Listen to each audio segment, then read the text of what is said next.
ओम नमः शिवाय। प्रिय भक्तों, एक बार कैलाश पर्वत पर भगवान भोलेनाथ से माँ पार्वती ने एक प्रश्न पूछा।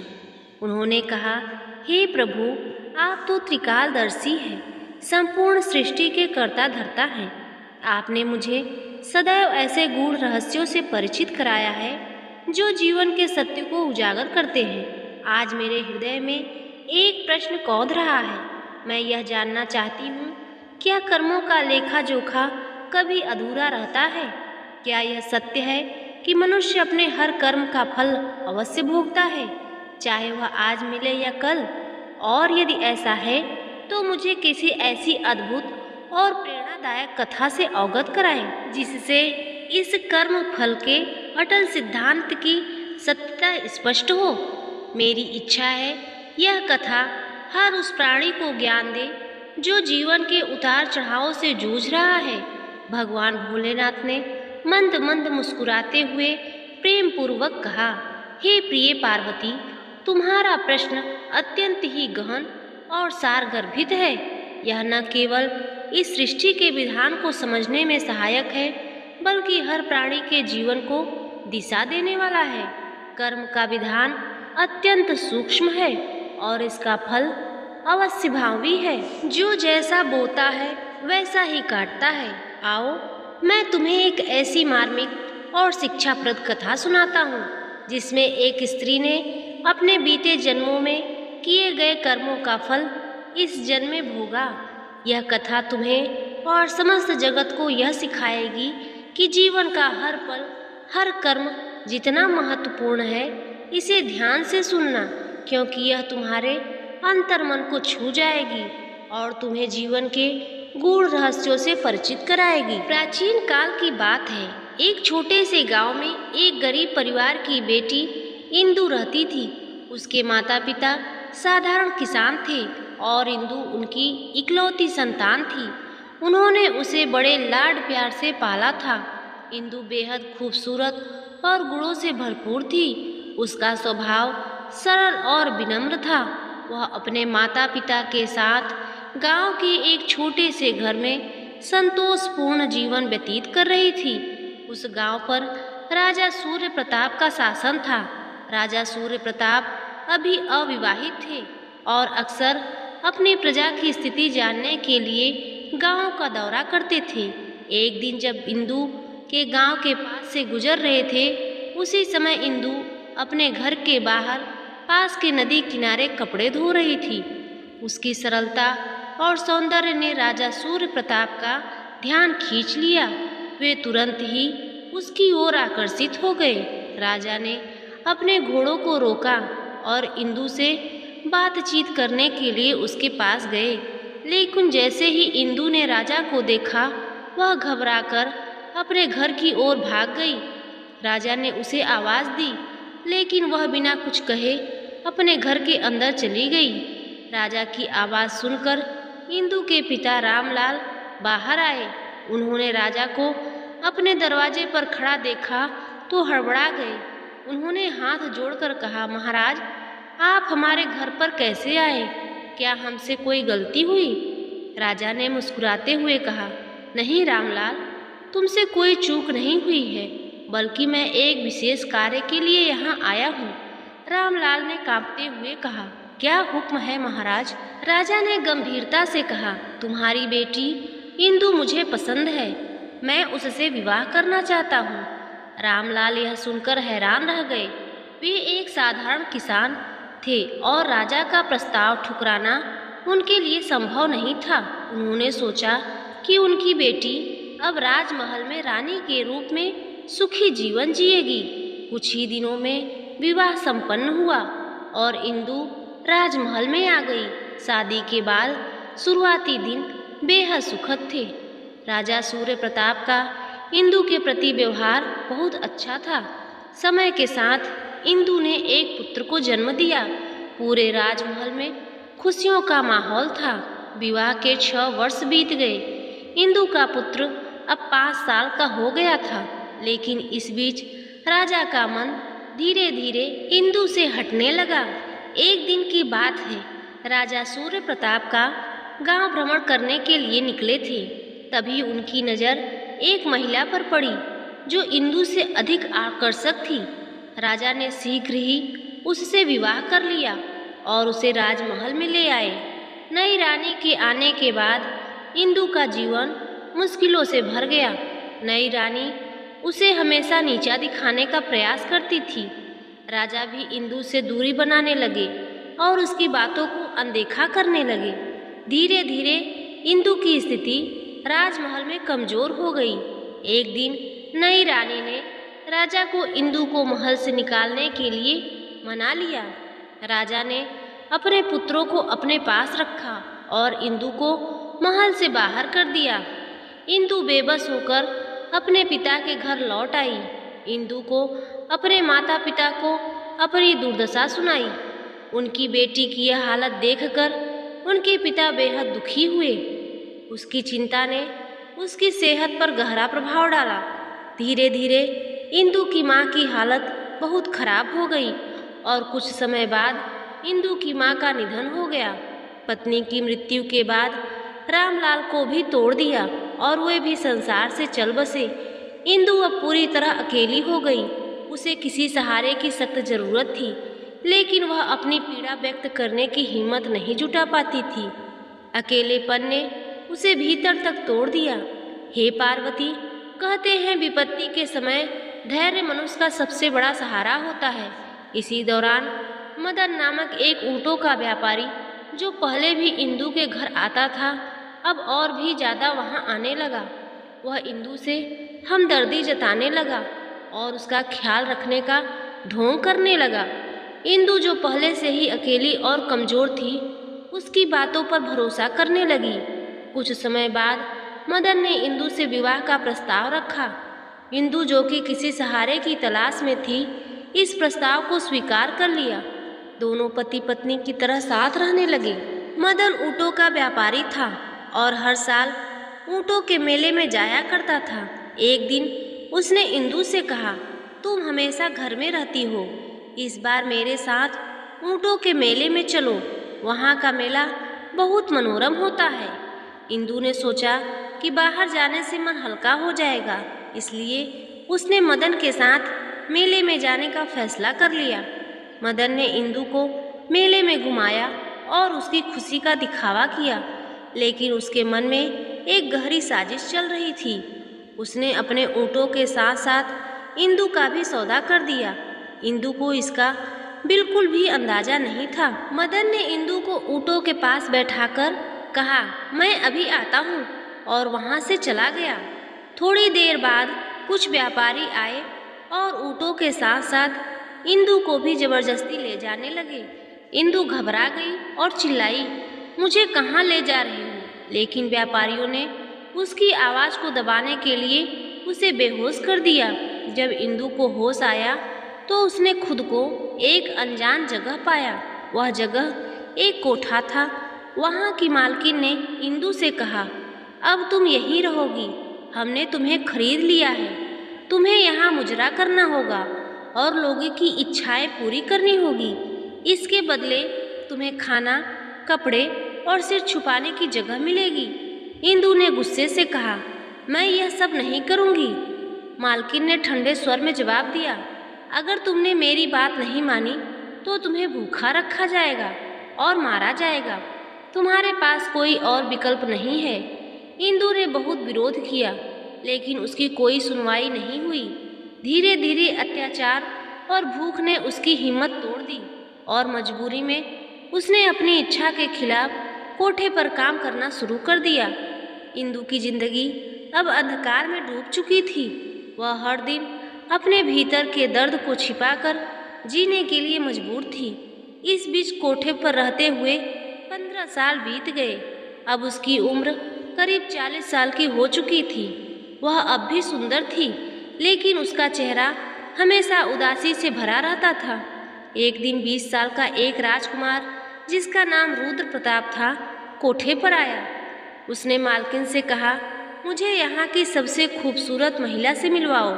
मालकिन ने कई महिलाओं में इंदु को भी दिखाया। राजकुमार ने इंदु को चुना और उसके कमरे में गया। कमरे में जाने के बाद इंदु ने उससे पूछा, तुम कौन हो और कहाँ से आए हो?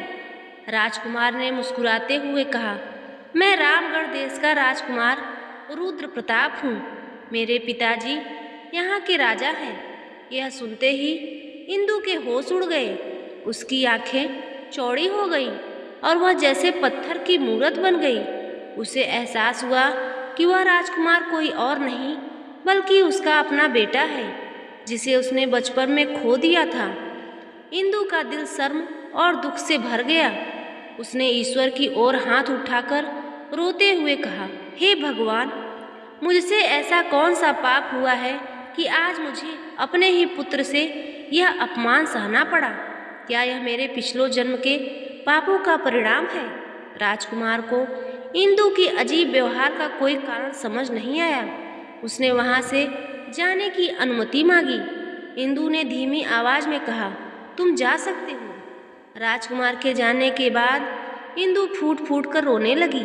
वह खुद से सवाल करने लगी, मैंने ऐसा कौन सा पाप किया है कि मेरी जिंदगी में केवल कष्ट और अपमान ही आए हैं? हे पार्वती, कर्म चाहे अच्छे हों या बुरे, आज नहीं तो कल उसका फल भोगना ही पड़ता है। इसलिए हमेशा अच्छे कर्म करने चाहिए। राजकुमार रुद्र प्रताप से मिलकर इंदु के जीवन में एक गहरा घाव जुड़ गया। वह कमरे में अकेली बैठी रही और उसकी आंखों से आंसू रुकने का नाम नहीं ले रहे थे। उसने अपना सिर दीवार से मारा और रोते रोते थक गई। थोड़ी देर बाद कोठे की मालकिन उसे देखने आई। उसने सोचा, शायद राजकुमार इंदु को कोई बहुमूल्य उपहार देकर गया होगा। लेकिन जब वह कमरे में पहुंची तो उसने इंदु को बेहद उदास और रोते हुए पाया। मालकिन ने पूछा, क्या हुआ इंदु? आज तो राजकुमार आया था, तुम्हें खुशी होनी चाहिए। क्या उसने तुम्हें कोई अमूल्य उपहार नहीं दिया? इंदु ने रोते हुए कहा, हाँ, उसने उपहार दिया, लेकिन ऐसा जख्म दिया जो कभी नहीं भर सकेगा। यह घाव मेरे जीते जी मेरे साथ रहेगा। मालकिन हैरान होकर बोली, ऐसा क्या हुआ? मुझे बताओ। इंदु ने थोड़ा संकोच किया, लेकिन फिर धीरे धीरे अपनी पूरी कहानी मालकिन को सुनाई। उसने बताया, राजकुमार रुद्र प्रताप कोई और नहीं बल्कि उसका अपना बेटा था, जो बचपन में उससे दूर हो गया था। आज उसी बेटे के सामने अनजाने में उसे अपमानित होना पड़ा। मालकिन यह सुनकर चकित रह गई और बोली, यह मैंने कभी नहीं सुना। तुम्हारे साथ बहुत बड़ा अन्याय हुआ है। मैं तुम्हें यहाँ रहने के लिए मजबूर नहीं करूँगी। इंदु ने मालकिन से गिड़गिड़ाते हुए कहा, मालकिन, मुझे यहाँ से जाने दीजिए। मैं कोई छोटा मोटा काम करके अपनी जिंदगी जी लूँगी, लेकिन अब मैं यहाँ नहीं रह सकती। मालकिन ने कुछ देर सोचा और कहा, तुमने यहाँ रहकर बहुत कष्ट झेले हैं और मेरे लिए बहुत पैसा भी कमाया है। जितने पैसों में मैंने तुम्हें खरीदा था, तुमने उसके कई गुना ज़्यादा मुझे कमाई दी है। और आज जो तुम्हारे साथ हुआ है, उसने मुझे अंदर तक हिला दिया है। तुम अब आज़ाद हो, तुम जहाँ चाहो जा सकती हो। अगर कभी मेरी ज़रूरत पड़े तो मुझे याद रखना। इंदु ने मालकिन को धन्यवाद दिया और कहा, अब मुझे और क्या कष्ट झेलने हैं, यह जानने के लिए मैं ही जिंदा हूँ। मैं हार नहीं मानूंगी। इंदु कोठे से बाहर निकल आई। उसके पास न तो रहने का कोई ठिकाना था और न ही खाने का कोई साधन। वह कुछ दिनों तक सड़कों पर भटकती रही। भूख और प्यास से बेहाल होकर इतनी खराब हो गई थी कि गली के कुत्ते उसके पास आकर उसका चेहरा चाटने लगे, लेकिन इंदु को इसका कोई एहसास नहीं था। उसी समय एक दयालु महिला जो दूध और छाछ बेचती थी, वहाँ से गुजर रही थी। जब उसने इंदु को इस हालत में देखा तो उसके दिल में दया आ गई। उसने कुत्तों को भगाया और इंदु को उठाया। उसने पूछा, तुम कौन हो बहन? तुम्हारी ऐसी हालत कैसे हो गई? लेकिन इंदु का गला सूख चुका था, वह कुछ बोल नहीं पाई। महिला ने तुरंत अपना गिलास निकाला और उसमें दूध भरकर इंदु को पिलाया। इंदु ने थोड़ा दूध पिया और कुछ दूध उसके मुंह से गिर गया। महिला ने कहा, तुम मेरे साथ चलो, मेरे घर आओ। वहाँ नहाओ और खाओ, आराम करो। तुम इस हालत में यहाँ नहीं रह सकती। इंदु ने कोई प्रतिक्रिया नहीं दी, लेकिन महिला ने उसे सहारा देकर अपने घर ले जाने का फैसला किया। महिला ने इंदु को अपने घर लाकर उसे नहलाया, अच्छे कपड़े पहनाए और खाना खिलाया। धीरे धीरे इंदु को होश आया।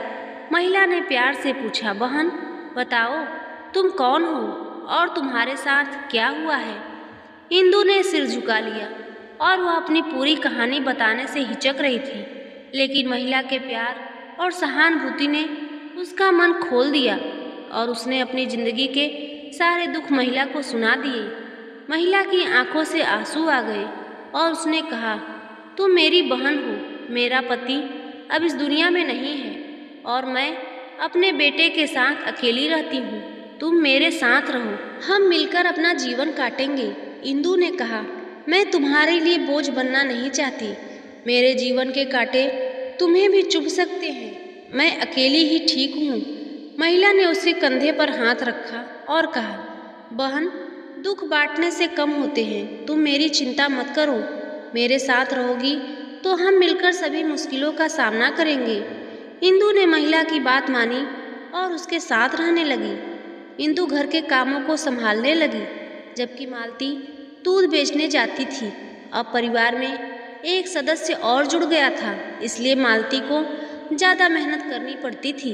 इंदु ने यह सब देखा और एक दिन मालती से कहा, बहन अगर मैं भी तुम्हारे साथ दूध और छाछ बेचने जाऊं तो हमारा गुजारा बेहतर हो सकता है। मालती ने मना किया, तुम घर पर ही रहो, बाहर का काम मेरे लिए ठीक है।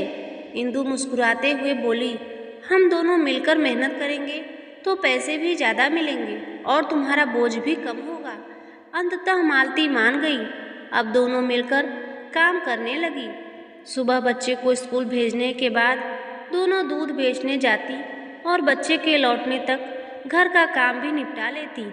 3 महीने इसी तरह बीत गए। एक दिन मालती दूध बेचने जा रही थी, जब अचानक रास्ते में उसका संतुलन बिगड़ गया और दूध का घड़ा गिरकर टूट गया। मालती जमीन पर बैठकर रोने लगी और बोली, अब मैं क्या करूं? आज सारा दूध बर्बाद हो गया। इंदु ने उसे संभालते हुए कहा, बहन दूध के लिए क्यों दुखी हो रही हो? मेरा पूरा जीवन तो नष्ट हो चुका है, फिर भी मैं खड़ी हूँ। चलो घर चलते हैं। मालती ने पैर में चोट लगने की शिकायत की। इंदु ने उसे सहारा देकर घर पहुँचाया और हल्दी तेल लगाकर उसकी पट्टी की। अब दूध बेचने का सारा काम इंदु अकेले संभालने लगी, क्योंकि मालती की चोट ठीक नहीं हो रही थी। कुछ दिन बीत गए, लेकिन जख्म बढ़ता ही गया। अब मालती कमज़ोर होने लगी थी। इंदु दिन रात उसकी सेवा करती, बच्चे का ख्याल रखती और बाहर का काम भी संभालती। धीरे धीरे 6 महीने बीत गए। एक दिन मालती की हालत बहुत बिगड़ गई और उसने अपनी आखिरी सांस ली। इंदु के लिए यह बहुत बड़ा झटका था।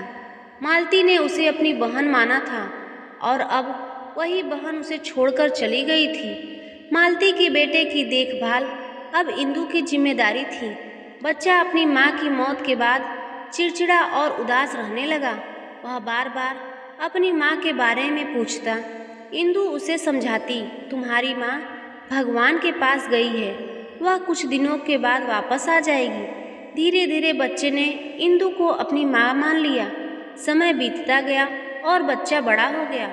अब वह 16 साल का हो चुका था और काम में इंदु की मदद करने लगा। एक दिन लकड़ियाँ लेने के लिए इंदु और मालती का बेटा पास की पहाड़ी पर गए। वहाँ एक सूखा पेड़ था, जिसकी लकड़ियाँ काटने के लिए इंदु उस पर चढ़ गई। लकड़ी काटते समय जिस टहनी पर वह खड़ी थी, वह टूट गई। इंदु नीचे गिरते हुए पहाड़ी से लुढ़क कर घने जंगल में गिर गई। बेटा यह देखकर घबरा गया और उसने पहाड़ी के नीचे झांका, लेकिन इंदु कहीं नजर नहीं आई। डर और घबराहट में वह गांव लौट आया और सबको यह बात बताई।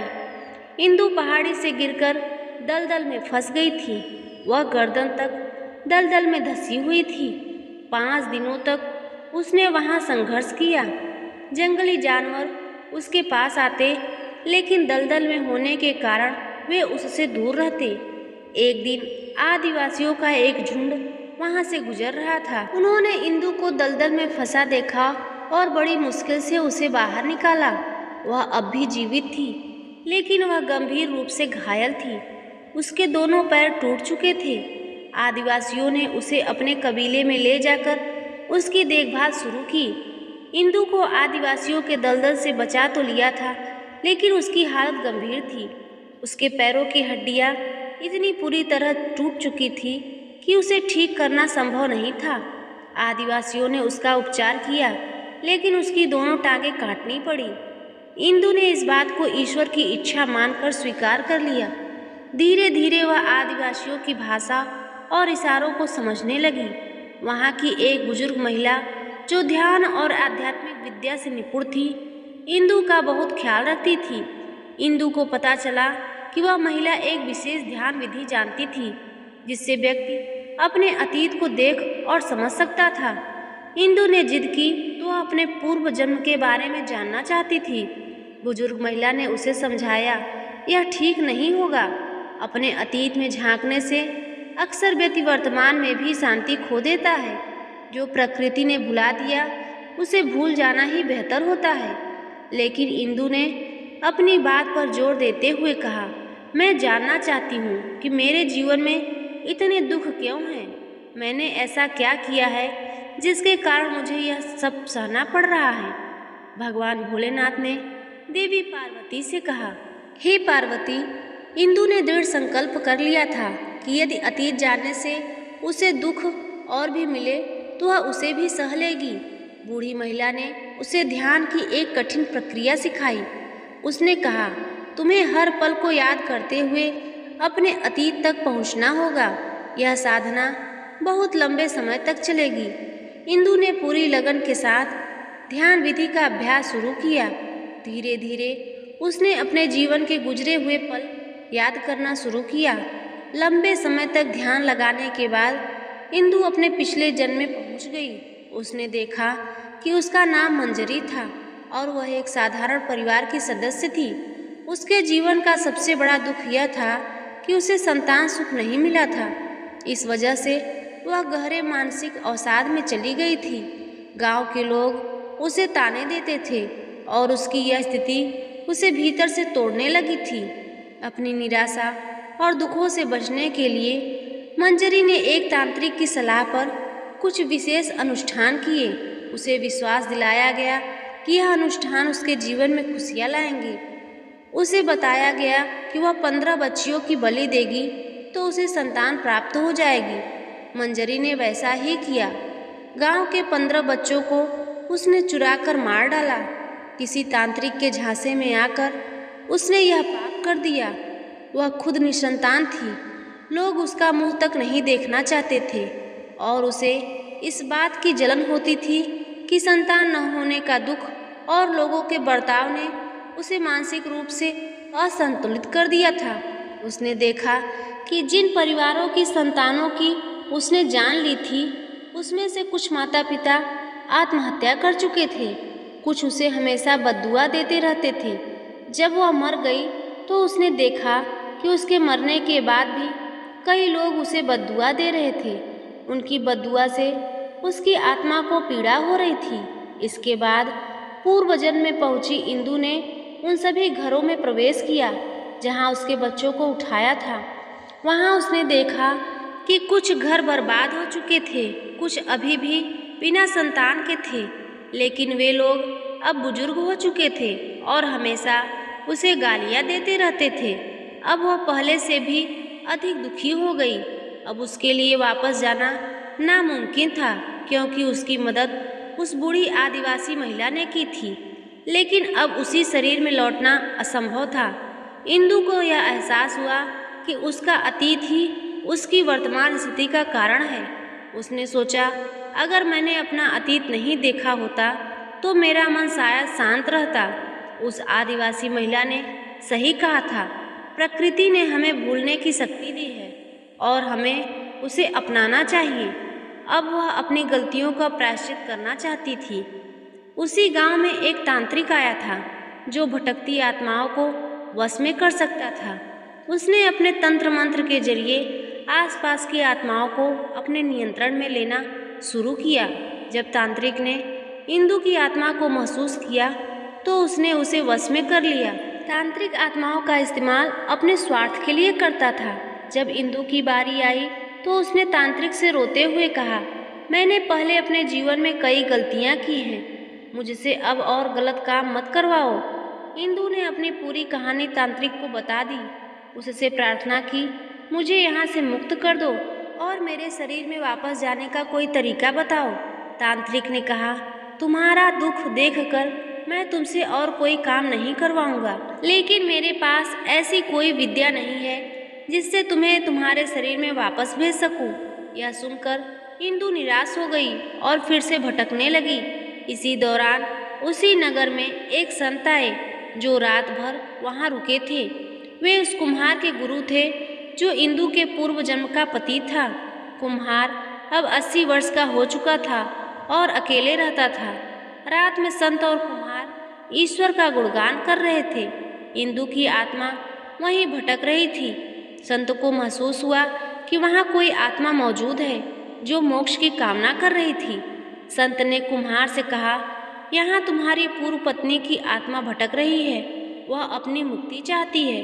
कुम्हार ने चौंकते हुए कहा, मेरी पत्नी?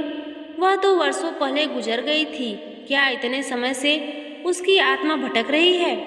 संत ने इंदु की आत्मा को संबोधित करते हुए कहा, तुम्हें क्या चाहिए, क्यों भटक रही हो? इंदु ने अपनी सारी बातें संत को बता दी और कहा, मुझे अपने शरीर में वापस जाना है ताकि मैं अपने पाप का प्रायश्चित कर सकूं। संत ने कहा, तुम्हें मेरे साथ मेरे आश्रम में चलना होगा, जहां हर रोज भजन कीर्तन होता है। ईश्वर के नाम के माध्यम से तुम अपने शरीर में लौटने का मार्ग ढूंढ सकती हो। इंदु ने संत की बात मानी और उसके साथ आश्रम में चली गई। आश्रम में हर दिन वह ईश्वर का भजन करती, ध्यान लगाती और प्रार्थना करती। धीरे धीरे उसे महसूस होने लगा कि वह अपने शरीर की ओर लौट रही है। उसने यह बात संत को बताई। संत ने कहा, तुम अपने शरीर में वापस लौट सकती हो, लेकिन तुम्हारे पाप तभी खत्म होंगे जब तुम 15 लोगों की मदद करोगी और उसके जीवन को बेहतर बनाओगी। यही तुम्हारे लिए मुक्ति का मार्ग है। संत के आशीर्वाद से इंदु अपने शरीर में लौट आई। जब उसने आंखें खोली तो उसका शरीर बहुत कमजोर और घायल था। उसकी त्वचा पर चींटियों ने घाव कर दिए थे, लेकिन आदिवासियों ने उसके शरीर को हाथ नहीं लगाया था, क्योंकि वे जानते थे कि वह ध्यान की अवस्था में थी। आदिवासियों ने उसकी मरहम पट्टी की और उसे खाना खिलाया। धीरे धीरे इंदु को होश आया। सबसे पहले उसने उस बुजुर्ग महिला के बारे में पूछा जो उसकी देखभाल करती थी। आदिवासियों ने कहा, वह महिला तुम्हारे ध्यान के वक्त ही 1.5 साल पहले गुजर गई थी। उसने तुम्हारे लिए हर संभव प्रयास किया। यह सुनकर इंदु का दिल भर आया। उसने आदिवासियों को अपनी पूरी कहानी सुनाई। 3 साल बाद अपने शरीर में लौटने के बाद इंदु ने यह समझ लिया कि अब उसे अपने पापों का प्रायश्चित करना है। अब चलने फिरने में असमर्थ थी, लेकिन उसने हार नहीं मानी। घुटनों के बल चलते हुए उसने दूसरों की सहायता करने का संकल्प लिया। उसने सोचा, ईश्वर ने मुझे एक और मौका दिया है, मैं इसे व्यर्थ नहीं जाने दूंगी। इंदु ने जंगल में भटकते हुए कई कठिनाइयों का सामना किया। उसके शरीर में घाव थे और वह दोनों पैरों से लाचार थी, लेकिन फिर भी उसने साहस नहीं खोया। उसने ठान लिया कि वह अपने पापों का प्रायश्चित करेगी और 15 जिंदगियां बचाने का अपना उद्देश्य पूरा करेगी।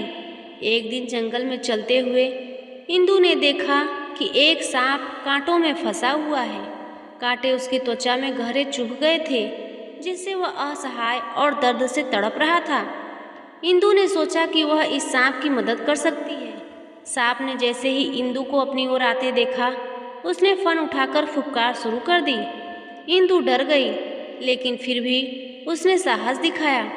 उसने पास पड़े एक लंबे डंडे से धीरे धीरे सांप को कांटों से बाहर निकालने की कोशिश की।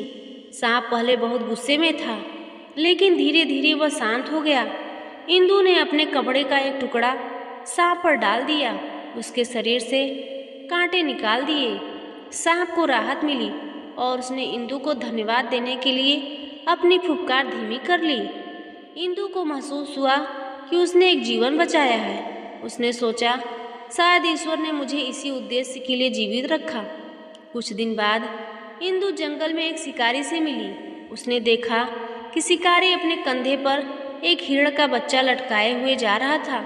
यह दृश्य देखकर इंदु का दिल पसीज गया। उसने शिकारी से कहा, भाई, इस मासूम जानवर को छोड़ दो, इसे भी अपनी जिंदगी जीने का हक है। शिकारी ने कहा, मैं इसे बेचकर अपना गुजारा करता हूँ, यह मेरा काम है। इसे छोड़ दूंगा तो मैं और मेरा परिवार भूखा रहेगा। इंदु ने उसे समझाने की कोशिश की, भाई, इन जीवों को मारने की बजाय तुम जंगल में लकड़ियां काटकर या फल फूल तोड़कर बेच सकते हो। यह भी एक ईमानदारी का काम है। जानवरों को मारना गलत है, उन्हें भी ईश्वर के हमारे जैसा जीवन दिया है। शिकारी पर इंदु की बातों का गहरा असर हुआ। उसने हिरण के बच्चे को छोड़ दिया और वादा किया कि वह कभी किसी जानवर को नहीं मारेगा। इंदु बहुत खुश हुई। उसने सोचा, शायद अब इस शिकारी का जीवन बदल जाएगा और इसके साथ कई जानवरों की जिंदगियां भी बच जाएंगी। इंदु ने ठान लिया कि वह हर दिन जंगल में जाएगी और किसी जरूरतमंद की मदद करेगी। उसे पता था कि यही उसका प्रायश्चित है।